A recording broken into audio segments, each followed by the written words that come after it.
Bismillahirrahmanirrahim.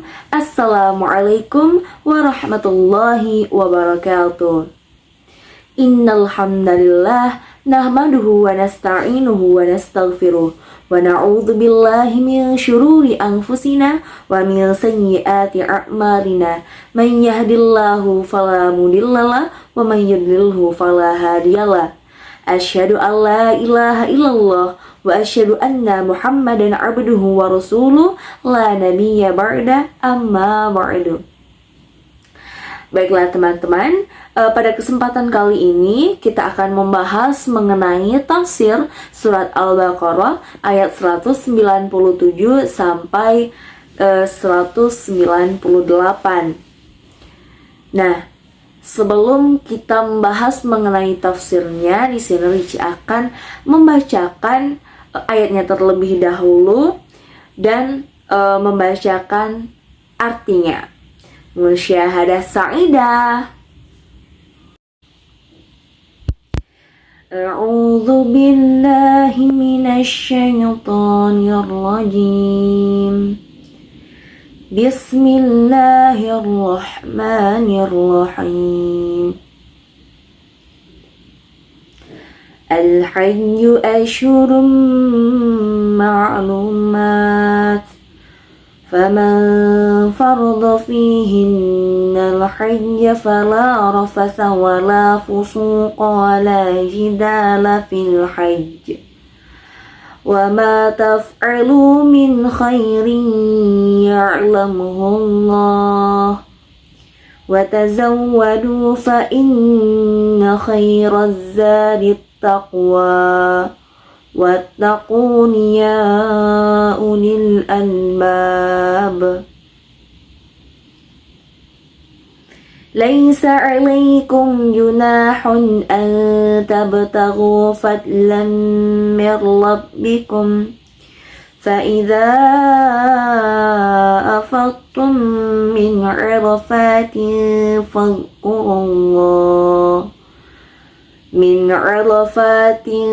فاذكروا الله عند المشعر الحرام واذكروه كما هداكم وإن كنتم من قبله لمن الضالين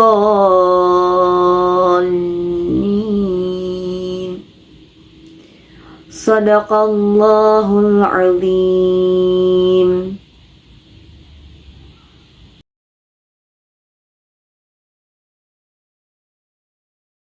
Artinya, aku berlindung kepada Allah dari godaan syaitan yang terkutuk dengan menyebut nama Allah yang Maha Pengasih lagi Maha Penyayang. Musim haji itu pada bulan-bulan yang telah dimaklumi. Barang siapa mengerjakan ibadah haji dalam bulan-bulan itu, maka janganlah dia berkata jorok atau rafat, berbuat maksiat dan bertengkar dalam melakukan ibadah haji. Segala yang baik yang kamu kerjakan, Allah mengetahuinya. Bawalah bekal, karena sesungguhnya sebaik-baik bekal adalah takwa. Dan bertakwalah kepadaku, wahai orang-orang yang mempunyai akal sehat. Bukanlah suatu dosa bagimu mencari karunia dari Tuhanmu. Maka apabila kamu bertolak dari Arafah, berzikirlah kepada Allah di Masy'aril Haram. Dan berzikirlah kepadanya sebagaimana dia telah memberi petunjuk kepadamu, sekalipun sebelumnya kamu benar-benar termasuk orang-orang yang tidak tahu. Maha benar Allah dengan segala firman-Nya.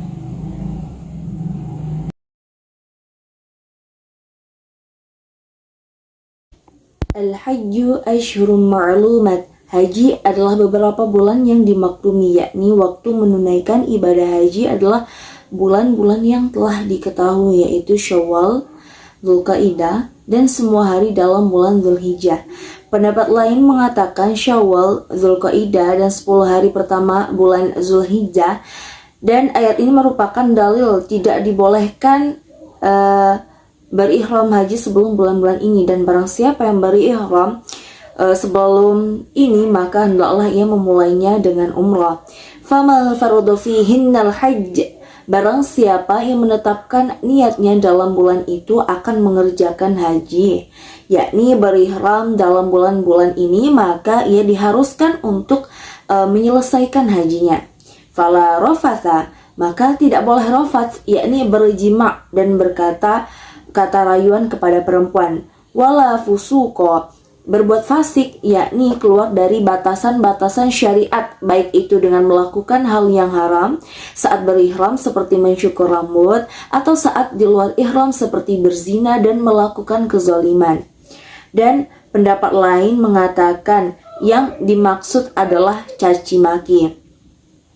Wala jidala, dan berbantah-bantahan, yakni berdebat dan berselisih.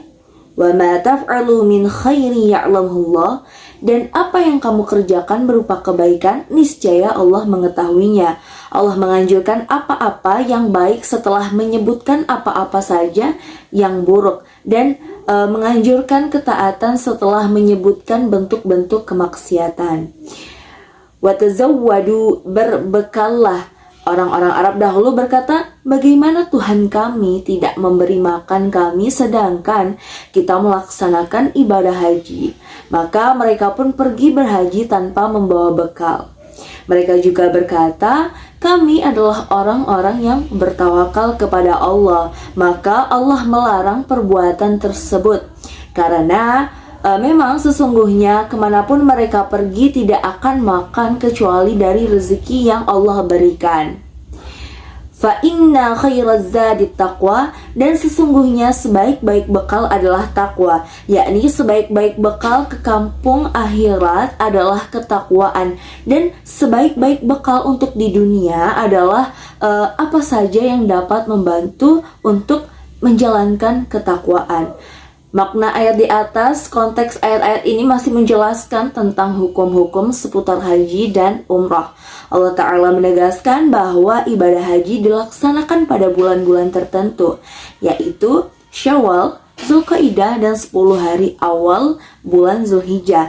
Maka seorang tidak bisa memulai ihram untuk berhaji kecuali pada waktu-waktu tersebut.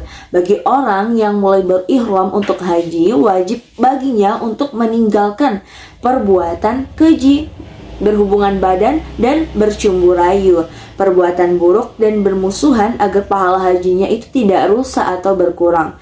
Disunahkan bagi orang yang berhaji untuk melakukan perbuatan baik seperti bersedekah dan yang lainnya. Firman Allah Ta'ala, tidak ada sesuatu pun yang kalian perbuat dari sesuatu yang baik kecuali Allah mengetahuinya, dan sudah tentu bahwa Allah telah mengganjar dan membalas dengan pahala. Kemudian Allah Ta'ala memerintahkan jamaah haji untuk menyiapkan bekal perjalanan berupa makanan, minuman yang mencukupi kebutuhannya sehingga tidak meminta-minta kepada manusia di perjalanan. Allah berfirman, dan berbekallah. Allah menerangkan bahwa sebaik-baik bekal adalah ketakwaan, termasuk di antara ketakwaan adalah tidak mengemis harta kepada manusia lain. Kemudian Allah memerintahkan mereka untuk bertakwa kepadanya, yaitu takut kepada Allah, tidak bermaksiat kepadanya dalam perintah maupun larangannya. Dalam firman-Nya, dan bertakwalah kepadaku wahai orang yang berakal. Allah lebih berhak untuk ditakuti karena Dialah Maha Esa, lagi Maha Perkasa. Kemudian pelajaran dari ayat ini yang dapat kita ambil yaitu keharaman melakukan perbuatan keji, rafats, kefasikan, dan permusuhan tatkala sedang ihram. Kemudian disunahkan bagi jamaah haji untuk memperbanyak amalan kebaikan selama ibadah hajinya agar pahalanya bertambah dan mabrur hajinya.